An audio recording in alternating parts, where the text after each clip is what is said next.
సంగారెడ్డి జిల్లా పటాన్చెరు నియోజకవర్గంలో మెదక్ బీజేపీ అభ్యర్థి రఘునందన్ రావు ఎన్నికల ప్రచారం నిర్వహించారు. ఈ ప్రచారంలో గోషామహల్ బీజేపీ ఎమ్మెల్యే రాజాసింగ్ పాల్గొన్నారు. కేసీఆర్ వల్లే ధనిక రాష్ట్రమైన తెలంగాణ అప్పుల రాష్ట్రంగా మారిందని రాజాసింగ్ విమర్శించారు. దేశ ప్రజలు మోడీ పాలనను కోరుకుంటున్నారని ఆయన అన్నారు.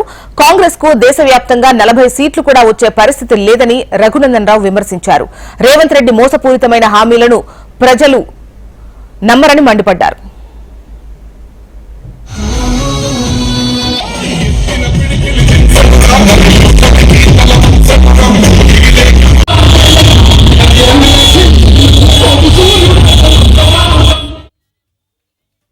ఈ జూటా మాట చెప్పి రేవంత్ వచ్చిండు, చాలా పెద్ద పెద్ద గ్యారంటీలు తీసుకొని వచ్చిండు.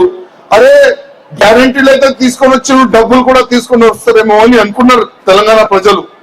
సోనియా గాంధీ, రాహుల్ గాంధీ ఇటలీ నుంచి డబ్బులు పంపిస్తారేమో అని అనుకున్నారు. కానీ ఈయన గెలిచిన తర్వాత నా దగ్గర బాగా డబ్బులు ఉన్నాయి, గవర్నమెంట్ దగ్గర బాగా డబ్బులు ఉండొచ్చు. గెలిచిన తర్వాత చూస్తే జీరో అకౌంట్, డబ్బులు లేదు. సోనియా గాంధీ దగ్గర పోయినంట పాపం, అమ్మా డబ్బులు లేదు, నేను ఏదేదో చెప్పేసిన 6 గ్యారెంటీలు. సోనియా గాంధీ చెప్పిందంట, నువ్వు చెప్పినావు కదా నువ్వు చూసుకో. ఇప్పుడు పాపం ఈ ఎలక్షన్ తర్వాత ఏమైతుంది అనేది తెలియదు. కానీ ఇవాళ ఇది స్టేట్ ఎలక్షన్ కాదు, ఇది సెంట్రల్ ఎలక్షన్. ఇవాళ భారతదేశంలో ఎట్లాంటి ప్రధానమంత్రి కావాలి అది మీరు అనుకోవాలి. రాహుల్ గాంధీ ఎట్లాంటి పప్పు ప్రధానమంత్రి కావాలా, లేక మన్మోహన్ సింగ్ ఒకప్పుడు ప్రధానమంత్రి ఉండే రిమోట్ కంట్రోల్ నడిచేది అట్లాంటి ప్రధానమంత్రి కావాలా, లేక పాకిస్తాన్ లో ఘుసాంచి సర్జికల్ స్ట్రైక్ చేసే అట్లాంటి ప్రధానమంత్రి మోదీ గారు కావాలా, అది మీరు ఒక్కసారి ఆలోచన చెయ్యాలి. కానీ ఒక్క మాట మీరు యాద పెట్టుకోండి, 400 పార్ అని ఒక స్లోగన్ తీసుకొని మోదీ గారు ముందుకెళ్తున్నారు. దానికి ఎవ్వరు కూడా ఆపలేరు, ఎవ్వరికి దమ్ము లేదు. నేను ఛాలెంజ్ చేస్తున్నా, మోదీ గారు 3వసారి కూడా ప్రధానమంత్రి అవుతున్నారు, అది నేను ఛాలెంజ్ చేస్తున్నా. కానీ మోదీ గారు ప్రధానమంత్రి 100% అవుతారు. కానీ మన మెదక్ నుంచి కూడా మీకు కూడా గర్వపడవాలి, మేము కూడా రఘుబాయికి గెలిపించి పంపిస్తున్నాం అని మీరు కూడా ఒక సంకల్పం తీసుకోవాలని నేను మీ అందరికీ కోరుతున్నాను.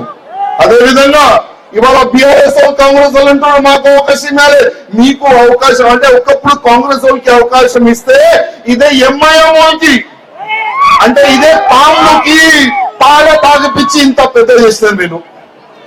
మళ్ళా మీ గవర్నమెంట్ పోయింది, ఈ కేసీఆర్ వచ్చిండు, కేసీఆర్ ఏదో చేస్తారనుకున్నాం, కానీ అయినా కూడా వీళ్ళకి పాలే తాగిపించిండు, మళ్ళా పెద్దగా చేసిండు.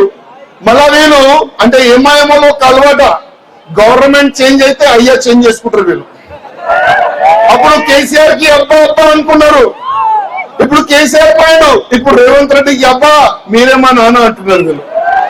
అంటే ఒకవేళ నెక్స్ట్ తెలంగాణలో బీజేపీ గవర్నమెంట్ వస్తే మళ్ళీ మా నాన్న చేంజ్ చేయాలి.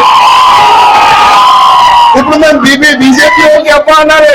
కానీ ఒక్క మాట యాద పెట్టుకోండి, అసదుద్దీన్ ఓవైసీ, నువ్వు వాళ్ళ కాలు పట్టుకున్నావు వీళ్ళు కాటుకున్నావు, మా దగ్గర వస్తే తొక్కేస్తాం బిడ్డ.